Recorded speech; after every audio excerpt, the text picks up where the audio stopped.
Hermanos, muy buenas tardes, un saludo a todos. Tengo 7 de la noche exacto, o 7 de la tarde aquí desde California, los Estados Unidos. Y bueno, hoy día es noche de pláticas presbiterianas. El tema que voy a tratar hoy es referente a la adoración reformada presbiteriana. En la tarde había visto en Facebook un video de alguien de los que siempre aparecen en Facebook, y interesante porque es una ciudad aquí en Latinoamérica en donde pensaba que lo que estaba viendo era digamos, un salón de baile, un circo, algo de entretenimiento, pero resulta ser que es una iglesia evangélica en donde no sé si compartirlos porque es realmente pesado, pero no es que es raro, pero es la característica de lo que sucede en la mayoría de las iglesias evangélicas o grupos evangélicos. Inclusive llamarlos iglesias no, yo creo que es demasiado decirles iglesias, grupos evangélicos en Latinoamérica. Cuando digo Latinoamérica, México, Centro y Sudamérica, y no hablo de uno o dos, sino de la gran mayoría. Ahora, puede ser por dos razones. Uno, porque ignoran lo que es la verdadera adoración bíblica. Totalmente ignoran. Y no es culpa de ellos, porque tal vez sus líderes no les han enseñado, porque ellos tampoco saben. ¿Okay?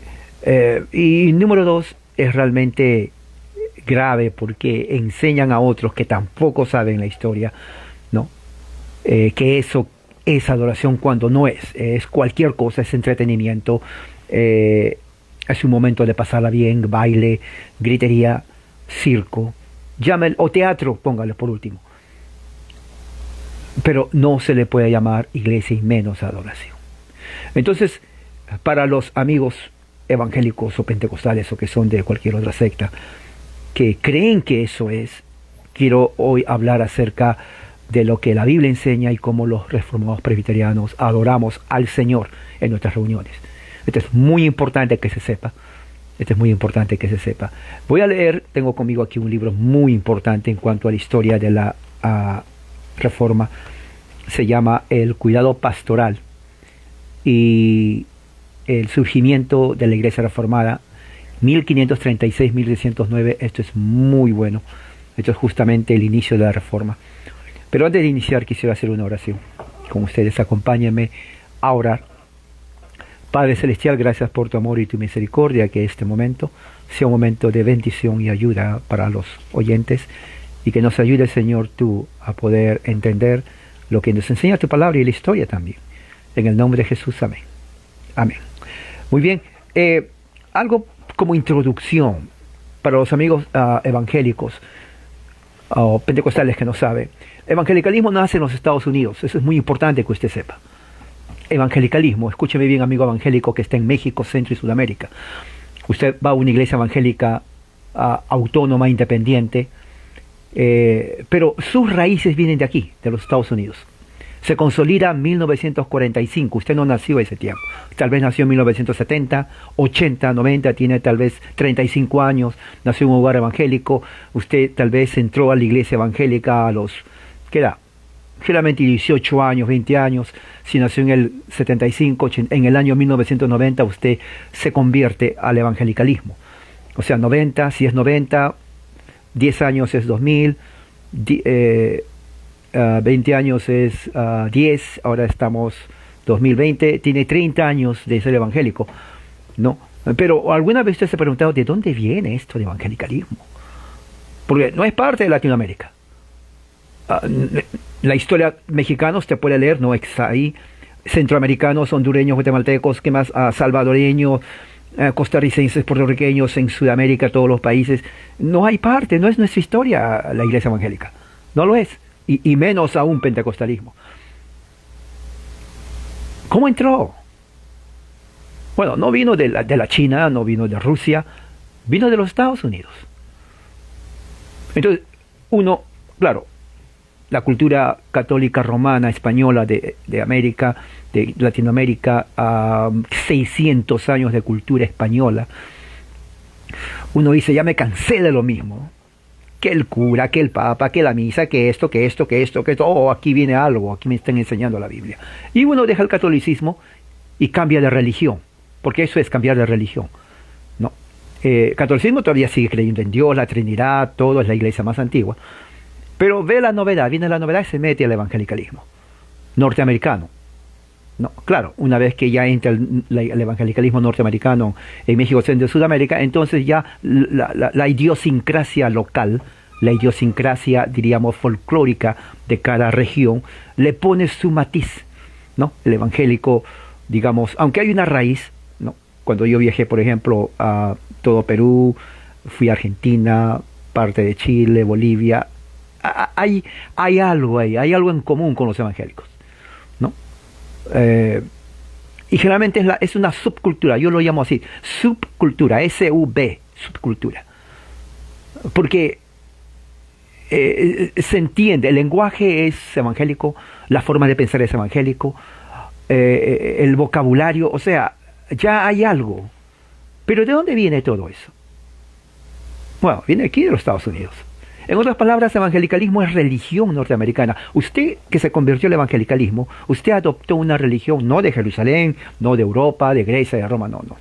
De los Estados Unidos de América, de principios del siglo XX. Principios del siglo XX ha sido el siglo pasado. Se consolida. Y si es pentecostal, aún más todavía, porque durante los primeros 50, 60 años, pentecostalismo fue considerado una secta herética en los Estados Unidos. Hubo muchas separaciones, ya sea porque hay pentecostales unitarios, unicitarios, solo Jesús, trinitarios, pero en todos ellos está la idea de que en ellos, igual que en todas las sectas como los mormones, testigos de Jehová, adventistas, ¿no?, del siglo XIX, que había una apostasía por 1800 años y aparecen ellos y ahora sí viene la verdad. O sea, nos quieren hacer creer que por 1800 años no hubo iglesia, no hubo verdad, hasta que apareció por obra y magia, y todos nacen en los Estados Unidos. ¿No? Todos nacen en Estados Unidos y vienen aquí, México, Centroamérica, y uno con la novedad, porque ya me cansó el papado, ya me cansó el católico. Bueno, aquí enseña la Biblia, aquí se canta, qué bonito, qué lindo, alegría, y todos somos hermanos. Pero cuando uno comienza realmente a investigar, y uno se da cuenta de dónde viene este evangelicalismo. Yo me hice esa pregunta.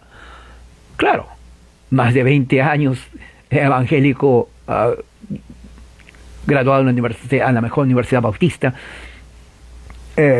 trabajando con pentecostales, evangélicos, nazarenos, metoditas y un montón de sectas sabidas y por haber, usted menciónelas a todas ellas, como una ensalada rusa y más que rusa, de todo tipo, al gusto, tamaño y de lo que sea de todos. Así es. Pero ¿de dónde viene? Bueno, no viene, por ejemplo, en Perú cuando yo investigaba, ¿de dónde viene este evangelicalismo? No hay ninguna cultura, no es parte de la cultura de nosotros. No sé si es parte de la cultura de ustedes, pero no creo. Bueno, todos apuntan aquí, a los Estados Unidos. De aquí nace.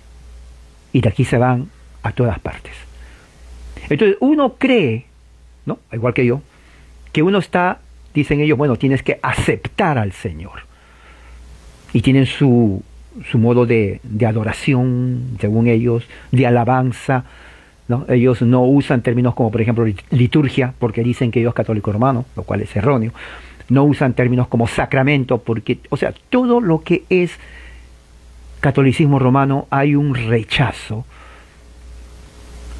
pensando ellos que originalidad significa salimos de la nada, porque la Biblia no enseña lo que Dios enseña. O sea, uno cree, una de las preguntas que yo me hacía con el Evangelio, que es, ¿realmente esto enseñan los apóstoles? ¿En qué parte de la Biblia dice eso? Pero cuando uno va investigando históricamente, se da cuenta que no es así. Claro, hay un origen, pero el origen no es como uno cree que es. El origen viene de los Estados Unidos de América. Entonces, una religión norteamericana es la que define no solamente la creencia, la teología, pero también la adoración. ¿Qué es lo que se hace en las iglesias evangélicas? ¿O por qué se hace lo que se hace? No, es una teología fuertemente arminianista y pelagianista. No, si usted no sabe qué es, no, yo no sé lo que es arminiano, pelagiano, yo solamente sé que soy evangélico, pentecostal. Bueno, es importante que sepa. Tiene que saber. No, es que tiene que saber. Si a usted le dicen, ¿por qué cree lo que cree? Usted no le va a decir, bueno, por revelación de Dios, yo solamente creo, no me importa el resto. Esa respuesta no sirve. Usted tiene que dar una respuesta concreta, lógica, razonada, cimentada, fundamentada. ¿Y por qué cree lo que cree? Usted tiene que decirle, bueno, yo soy evangélico porque primeramente viene de los Estados Unidos. No, me cansé tal vez de la religión católica. Me gustó el mensaje. Bueno, esta congregación exacta este nombre, no sé en realidad, tengo que preguntar a mi pastor. Él no sé si sabe también, pero viene de algún lugar. Pero el movimiento surge en los Estados Unidos. Cuando a finales del siglo XIX, se consolida en 1940, hace poco, y es de origen norteamericano. O sea, mi religión es norteamericana. Así, porque eso es, igual que el mormón. La religión del mormón, cuando yo hablo con mormones, le digo, ¿de dónde es tu religión? O históricamente.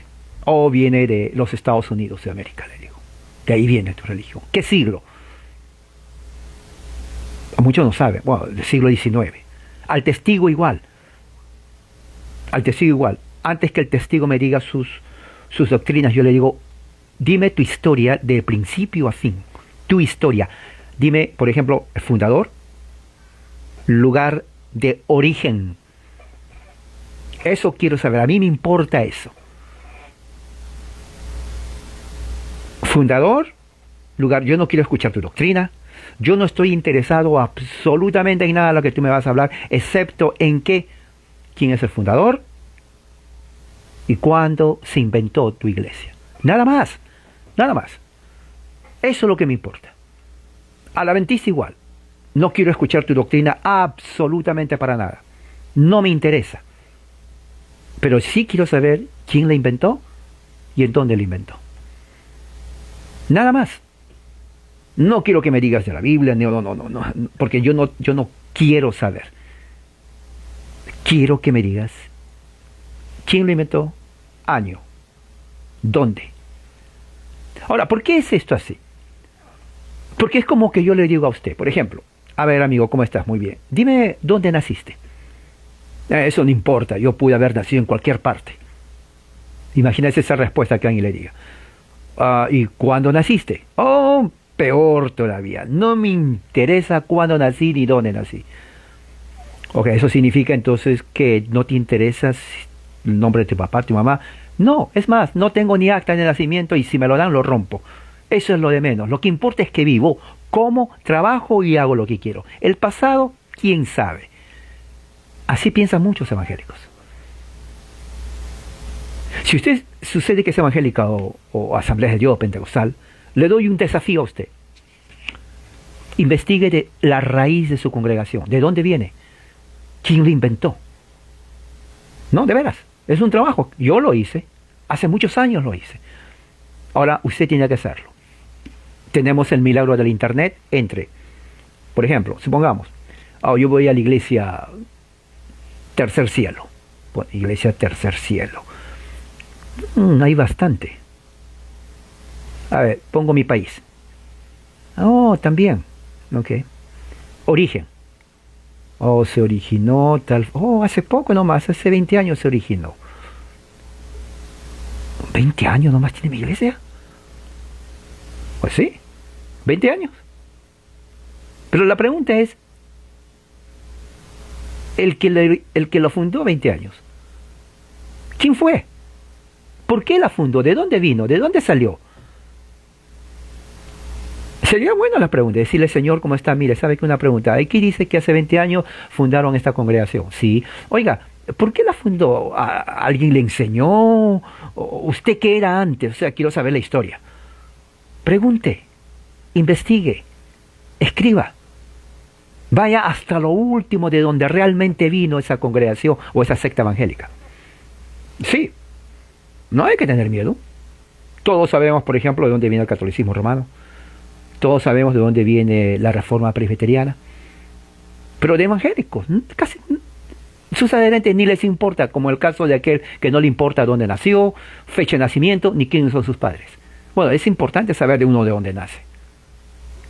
Cuándo nació y quiénes son sus padres. Oiga, es su herencia de usted. En la religión es lo mismo. Estoy en esta iglesia nació hace 5 años, antes no existía para nada, pero el pastor la inventó y yo voy ahí. Tiene que saber eso usted. Tiene que saber. ¿Y por qué está ahí? ¿Por qué no fue a otra más antigua que tiene, no sé, 100 años? ¿Por qué a la que tiene 5 años? Pues debe haber una razón. Entonces el tema eso afecta también a la adoración. En el video que estoy mencionando, que era, dicen que es iglesia, era un teatro, todos bailaban, totalmente levantada, pero lo más trágico y triste es que para ellos es iglesia y adoración. ¿Por qué? Porque mencionaban el nombre de Dios y eso es blasfemia. Lo que estaban haciendo es blasfemia. Allí se cumple cuando Dios prohíbe tomar el Dios en vano. Tomaron el nombre de Dios, de Jesús, del Espíritu Santo. Eso es una blasfemia total, es un puro paganismo. Así, directo. Blasfemia y paganismo, no es iglesia. Es más, el título de iglesia, también decirlos es una blasfemia. No tiene nada que ver absolutamente con lo que ellos dicen que es. Ellos pueden hacer lo que quieran, es libre de hacer, pero que no se llamen iglesia, porque no lo son. No lo son. Y eso es en México, Centro y Sudamérica. Es una verdadera desgracia, con palabras mayúsculas. Una verdadera desgracia lo que están haciendo esta gente en todo México, todo Centroamérica y Sudamérica. Es una plaga, es más, es una plaga. Porque si se acepta que son iglesia, entonces también aceptemos a los testigos de Jehová, a los mormones, a los adventistas y a cualquier otra secta y grupo habidos y por haber. Es más, a los unicitarios también. Pero el problema grave dentro de los evangélicos independientes o pentecostales es que no tienen concepto de lo que es iglesia en realidad, ni menos adoración. Ellos piensan que adoración es bailar, no, de veras, saltar, baterías, música electrónica, coros, pañueletas, panderas y un montón de instrumentos musicales que no están ni siquiera relacionados en nada a la adoración en el Antiguo Testamento que nos enseña. Y esto es algo que se está multiplicando y embruteciendo a sus adherentes. Es algo terrible. Déjeme leer cómo empezó la reforma en cuanto a la adoración. Esto es historia. Esto es 1536 en adelante en Ginebra, Suiza. Los albores de la reforma. Esto es algo que usted tiene que saber. Usted tiene que saber, de veras, tiene que saber. Tiene que saber, no es que le doy una opción si quiere o no. Tal vez suene un poco obligado, pero es que tiene que saberlo. Es importante. Oiga, si hay que adorar a Dios como Él quiere, no es un juego. Voy a leer este libro, muy buenísimo este libro, es pura historia. Es en inglés, lo voy a estar traduciendo mientras lea, pero quiero que vean cómo ellos consideraron la adoración. La doctrina correcta de la adoración era el centro gravitacional de Calvino en cuanto a la reforma y la visión eclesiástica. La liturgia de la iglesia, los oficios de la iglesia, la disciplina de la iglesia, la predicación del ministerio de la iglesia, fueron todos con la intención de traer la alabanza y la gloria a Jesucristo, el Señor de la iglesia.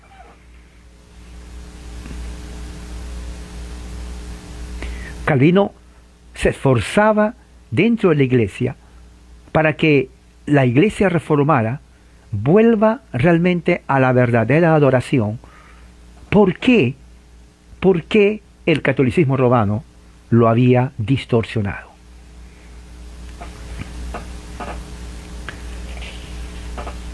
Dentro de 1554-55, en inicios de la Reforma había afectado toda la cultura europea y muchos monjes católicos viajaban a Ginebra porque ahí era el centro de la Reforma. Y fíjese, voy a leer lo que dijo este monje franciscano cuando fue a Ginebra y vio cómo los reformadores, cómo las iglesias reformadas tenían la liturgia. Esto es historia, esto usted tiene que saber. Evangélicos de Latinoamérica, México, Centro y Sudamérica, usted tiene que leer, tiene que dejar a jugar a la iglesia que no es. Dice así él, este testimonio del francés: inmediatamente, cuando entré a la iglesia, cada persona escogía su lugar, como si estuvieran en la escuela, y esperaban al predicador que venga al púlpito. Inmediatamente cuando el predicador apareció, toda la gente se arrodilló, excepto el predicador, y empezaron a orar con las cabezas descubiertas, ¿no?, y las manos juntas. La oración era totalmente en francés, creado de su propia mente, el cual concluían con la oración del Señor, pero nunca dijeron el Ave María, claro, porque eran reformados. Luego toda la gente respondió en una forma callada, amén. Y las reuniones eran cada 2 semanas. Ellos en toda esa reunión, escuche bien, cantaban los salmos. Cantaban los salmos antes del sermón y después del sermón. Cada uno cantaba junto mientras estaban sentados. Hombres, mujeres, niñas, infantes, todos juntos cantaban los salmos. Una adoración simple, litúrgica, reformada, sin circo, sin burla, sin teatro, sin hacer de la reunión algo morboso, circense. Era la adoración más simple, pero más bíblica y escritural dentro de la historia del cristianismo. El francés, este monje que entró a la iglesia ya en Ginebra, se quedó asombrado porque no había estatuas, no había imágenes, pero sobre todo la liturgia. Esto es muy importante que se sepa. Amigo evangélico, que usted está en un club y no le voy a decir iglesia, aunque usted se enoje conmigo y me diga, oye, yo tengo el derecho, usted le puede llamar lo que quiera, pero si su grupo de usted hace cualquier cosa el día domingo menos adoración, no es iglesia. Y se lo digo así. No es iglesia. Es más, no lo llame iglesia. No lo llame iglesia. Porque es una burla. Porque existen cantidades en todo México, Centro y Sudamérica que se burlan de la verdadera adoración que Dios pone en la palabra. Ellos inventan cosas. Creen que necesitan tener equipos electrónicos de música para adorar al Señor. Es una verdadera burla. No, créanme, eso es blasfemia. Y se lo digo. Blasfemia. Con B grande. Letras mayúsculas. Y eso se ve en todas partes.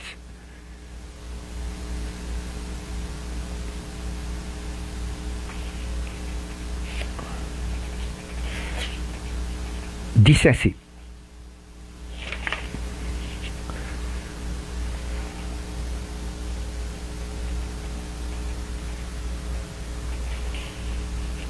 Calvino entendió que la verdadera adoración viene de enfocarse realmente en las escrituras y dejar de lado la adoración falsa.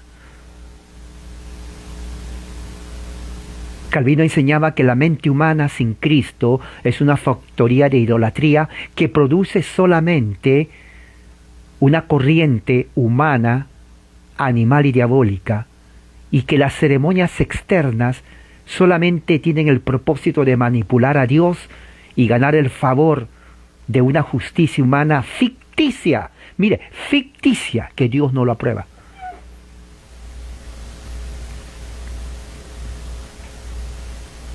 Los reformadores enseñaron que las imágenes religiosas, como las estatuas, cuadros, son expresamente prohibidas en el segundo mandamiento.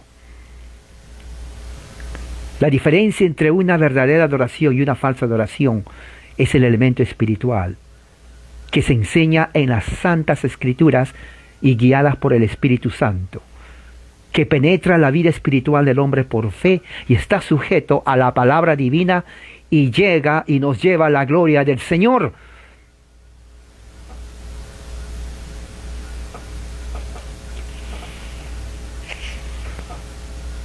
Juan Calvino y el Colegio de Pastores Reformados creyeron que la Iglesia Católica medieval fundamentalmente corrompió la verdadera adoración en la Iglesia por siglos, porque en vez de honrar a Jesucristo como el único mediador entre Dios y la humanidad pecadora, las autoridades católicas animaban a la gente común y corriente a adorar y orar a difuntos, santos que ni siquiera se sabe que son santos y que están muertos, y a mártires que ni siquiera escuchan.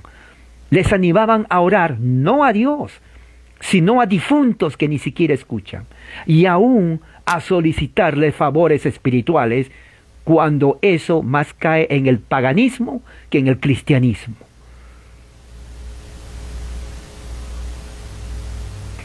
Eso es en ese tiempo. ¿Qué más dice? El fundamento para una verdadera adoración parte de la predicación pura de la bendita palabra de Dios, y que la congregación responda con un corazón sincero al mensaje divino. Consecuentemente, el fundamento principal en la verdadera adoración pública debe siempre ser escuchar la preciosa palabra de Dios y el bendito mensaje del Evangelio de Jesús Cristo, proclamado tanto en el sermón como en los sacramentos. La insistencia de Calvino en el contenido litúrgico y el espacio físico de la verdadera adoración tiene que ser algo profundo y simple. Significaba respeto a la palabra de Dios, a Dios y a la congregación. La estética en la adoración no es importante. Cuando dice estética se refiere a los adornos, a las estatuas, como están en las iglesias católicas romanas.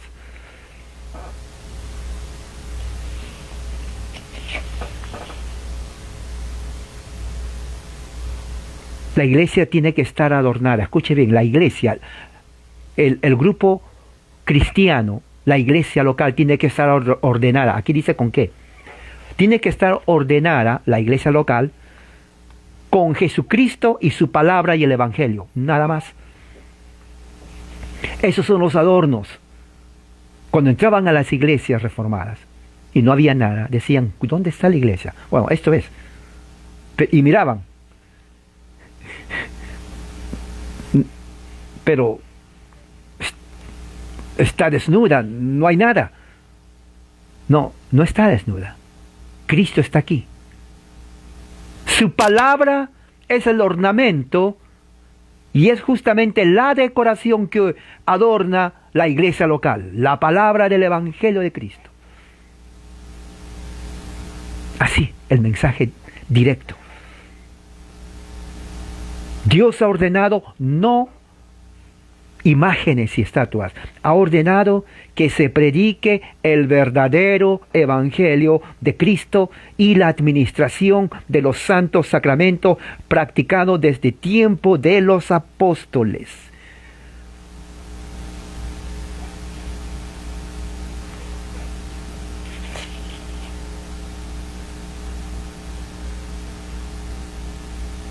Durante el tiempo de Calvino, inclusive después de él.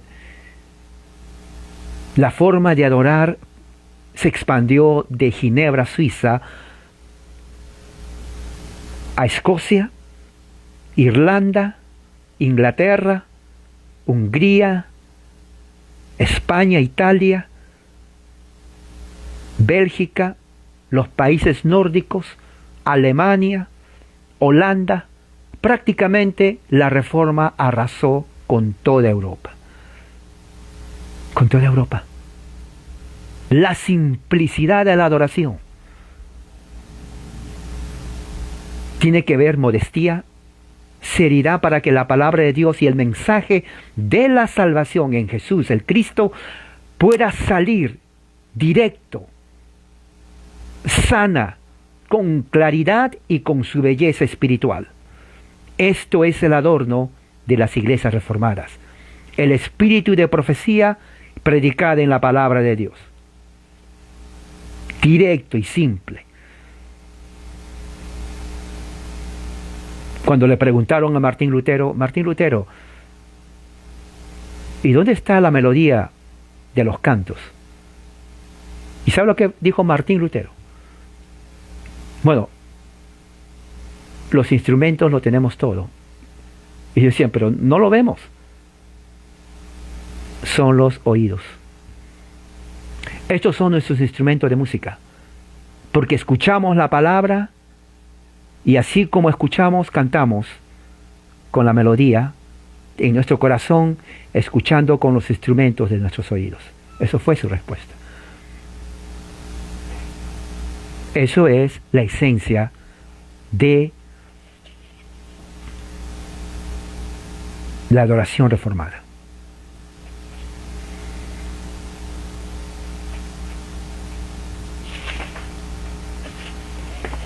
Esto fue en 1555.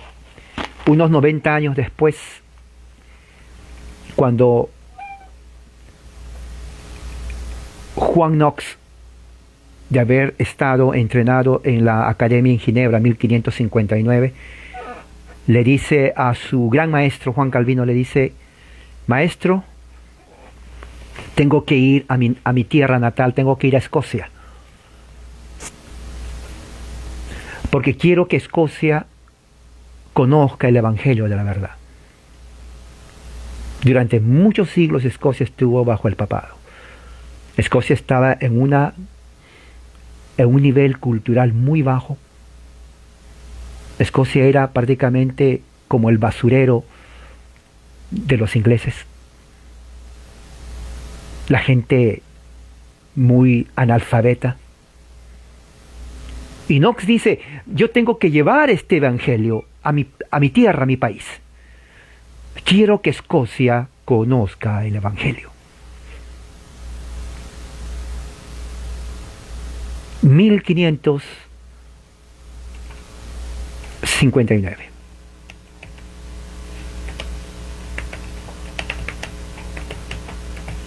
John Knox.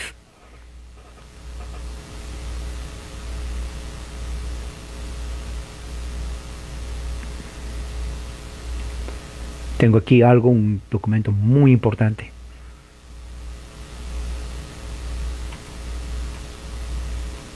Que justamente habla de eso.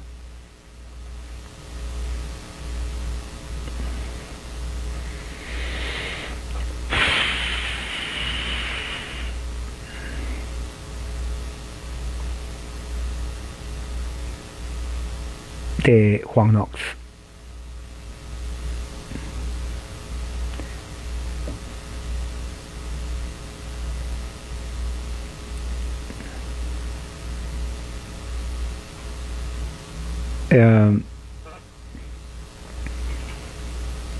Él llega a Escocia 1559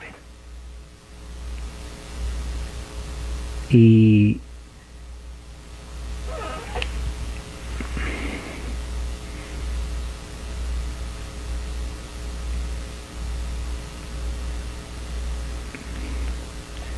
en 1560 escribe el primer libro de disciplina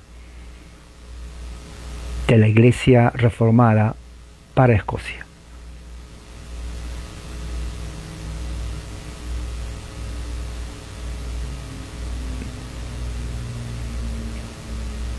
1560, él escribe la primera confesión de fe de Escocia, aprobada por el Parlamento escocés,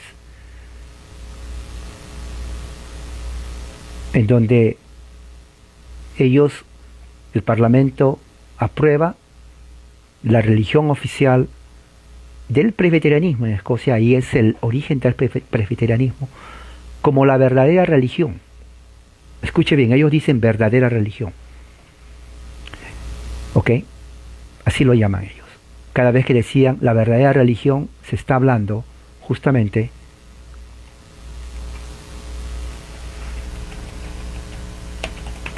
del presbiterianismo, de la política de gobierno.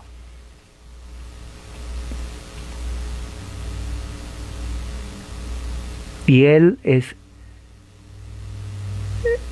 se le da el trabajo de escribir la confesión de fe, en donde son 25 capítulos.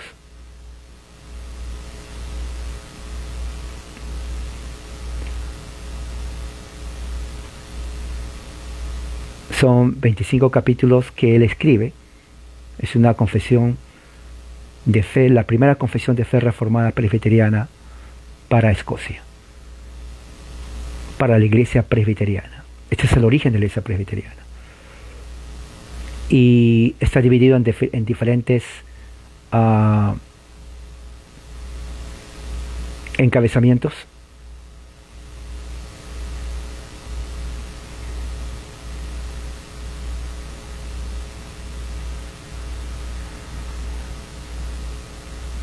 Y enseña prácticamente lo que significa la adoración a Dios.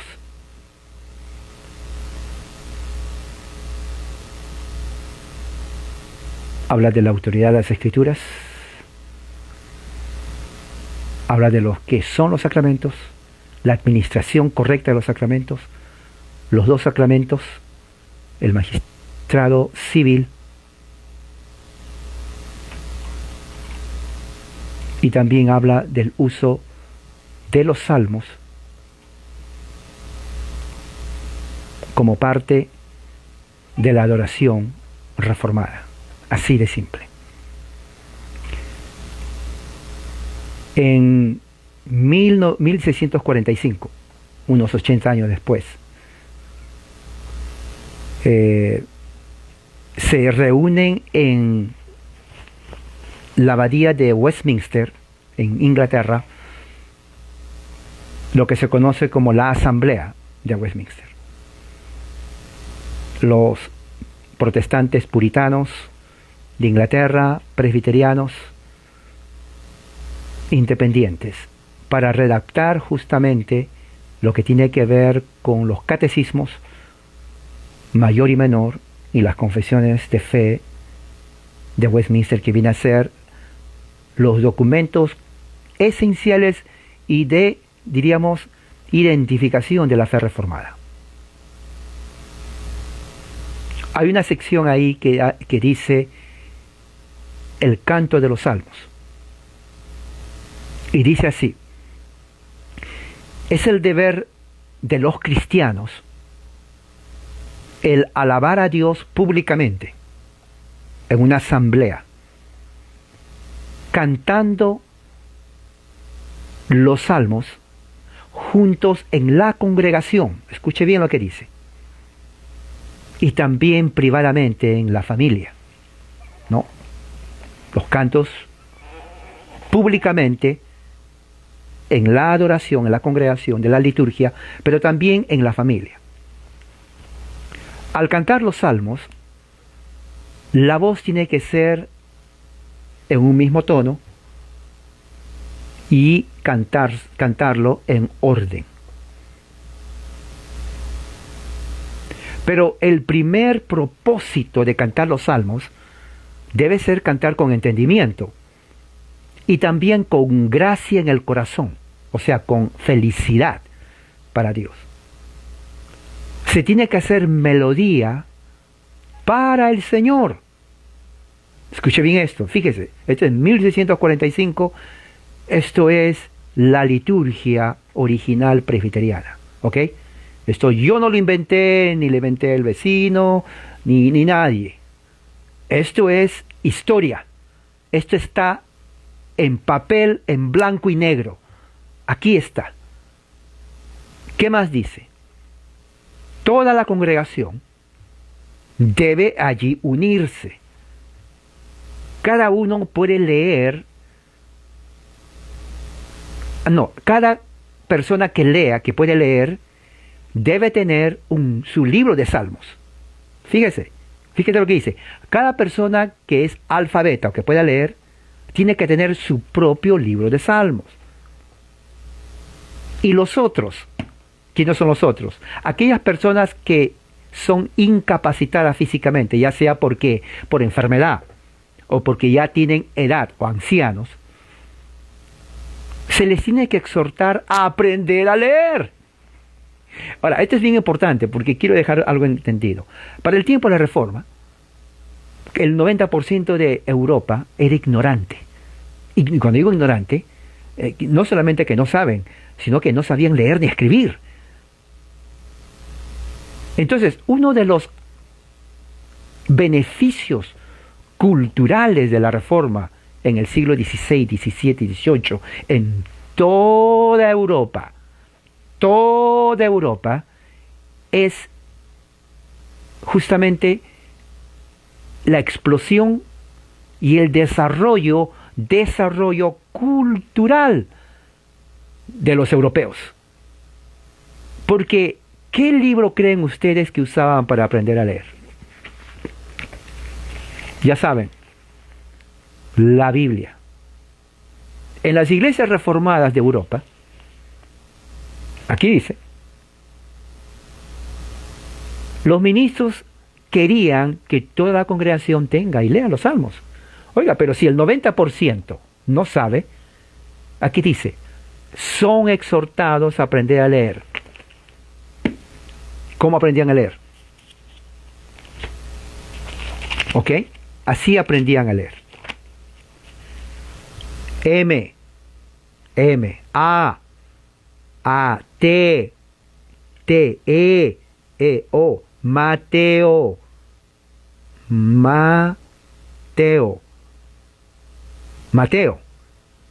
Evangelio, V, A, N, G, L, y así. Evangelio, léalo. Evangelio de Mateo. Evangelio de Mateo.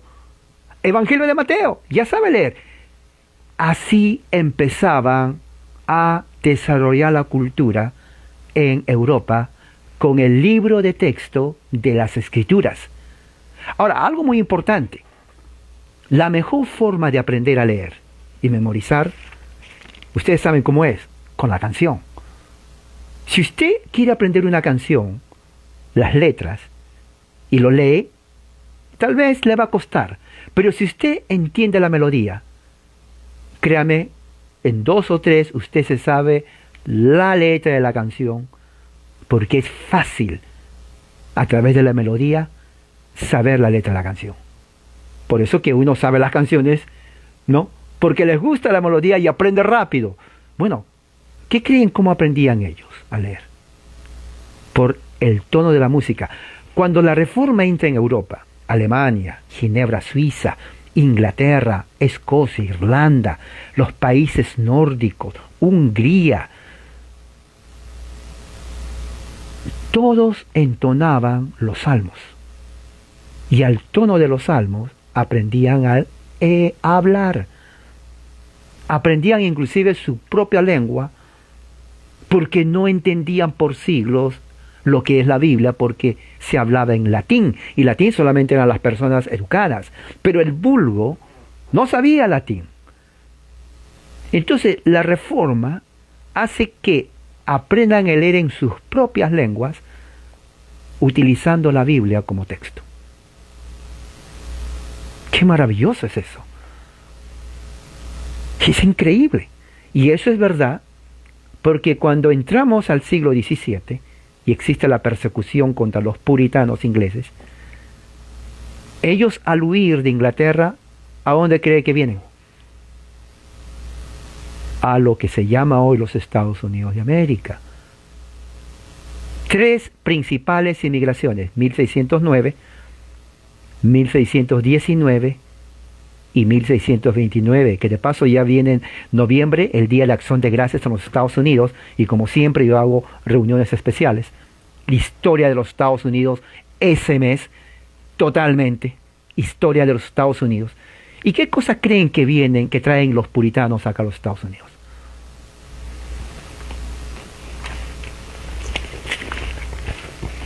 La Biblia ginebrina, maestros.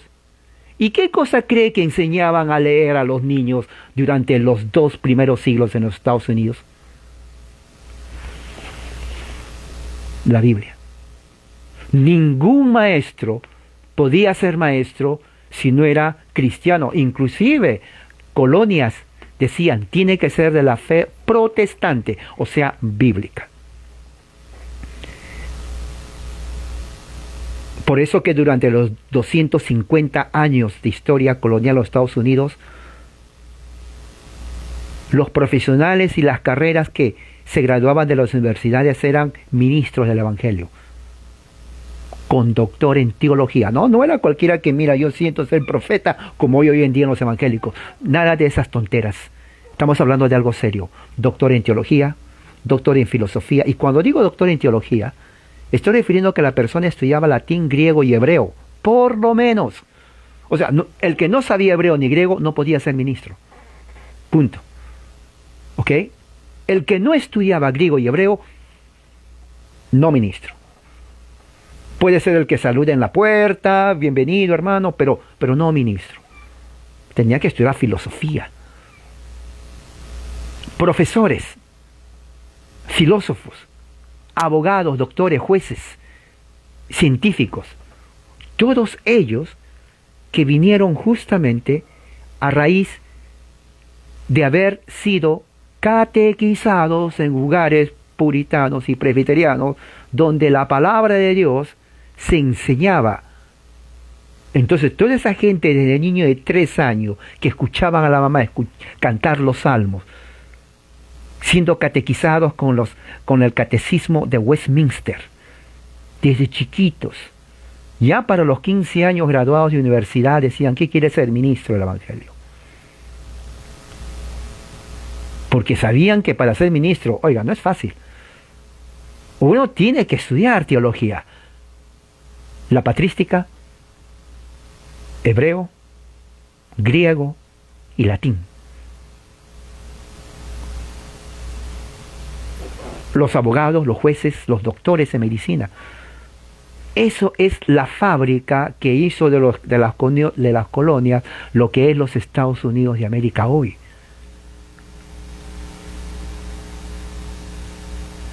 Entonces, cuando comparamos con la deformación que existe hoy en el evangelicalismo, oye, no le llega ni siquiera a los pies. No le llega ni siquiera a los pies.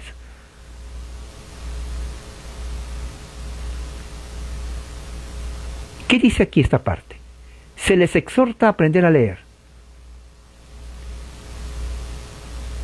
Pero aquí dice, sin embargo, en el presente, donde muchas congregaciones tienen miembros que no pueden leer, y mira lo que dice aquí, es conveniente que el ministro, escuche bien, o otra persona capacitada por el ministro y los oficiales gobernantes lean los salmos línea por línea antes de que ellos canten. Claro, porque recuerde, estamos hablando de 1649. La ignorancia, la gente que no sabía leer y escribir era más del 90%. Entonces, ¿qué es lo que hacía para que la gente cante? En una congregación de, digamos, 200, 3 sabían leer, el resto no. Vamos a cantar Salmo 33. Antes que se cante, entonces yo voy a leer. Alaben justos a Yahweh. Están escuchando ellos. Porque no saben leer ni escribir. Porque la alabanza es apropiada para los íntegros. Alábenlo con la citara, cántenle con el arpa de 10 cuerdas. Entonces la congregación ya sabe lo que se va a cantar. Cuando terminan, entonces comienzan a cantar. Llegando a su casa, ellos ponían todo el esfuerzo en aprender a leer con su libro de texto, que es las Escrituras. ¡Qué hermoso! Por eso Europa, por eso la cultura occidental es judeo-cristiana. Porque el cristianismo formó y desarrolló la cultura occidental. ¿Entiende ahora? Cuando vienen a los Estados Unidos es el producto de Calvino, de los hijos de Calvino, porque los que vinieron eran calvinistas. Y cuando vienen, ponen en práctica todo, absolutamente todo, lo que Juan Calvino enseñó en Ginebra entre 1536 a 1603. Escocia, Irlanda, Inglaterra, los países como Hungría, inclusive Alemania, huyen los mejores teólogos intelectuales de Inglaterra en el siglo XVII y vienen a las colonias americanas. Fundan las mejores universidades del mundo, Harvard y Yale. Y luego viene la primera universidad profesional presbiteriana, Princeton, producto de los puritanos que fueron criados en hogares donde se enseñaba la teología reformada y los catecismos. Desde pequeños entendieron que la lectura y la educación es importante para la cultura y el desarrollo cívico de una nación y el progreso. Esto es algo que Latinoamérica no ha heredado de los españoles. Han pasado 600 años y siguen sin entender, la gran mayoría. 600 años, ¿ok? Igual. Esto es algo histórico basado en la teología. Teología hace la diferencia. Teología hace la diferencia. Una buena teología afecta la sociedad. Una mala teología también afecta a la sociedad, pero en forma negativa. Así que esto es muy importante que se tenga en mente, que la verdadera adoración es espiritual y que el ornamento y los adornos de la adoración pública es la predicación pura, directa y total y sana de las Sagradas Escrituras, y adorar a Dios en espíritu y en verdad con el uso de los salmos, tal como le enseñaron los reformadores presbiterianos. Esto es muy importante que se tenga en cuenta. Si el cristianismo tiene o quiere ser relevante, tienen que dejar de jugar al circo, a los bailes, al entretenimiento y a la payasada. De lo contrario, va a seguir siempre nada más que esos y nada más. Vamos a hacer una oración. Padre, gracias por tu amor y tu misericordia. Que se haya entendido, Señor, tu palabra y podamos nosotros ser siempre muy cuidadosos en adorarte como tú quieres, en espíritu y en verdad. Esa es mi oración en el nombre de Jesús. Amén. Hermanos, que la gracia del Señor sea con todos ustedes. Amén.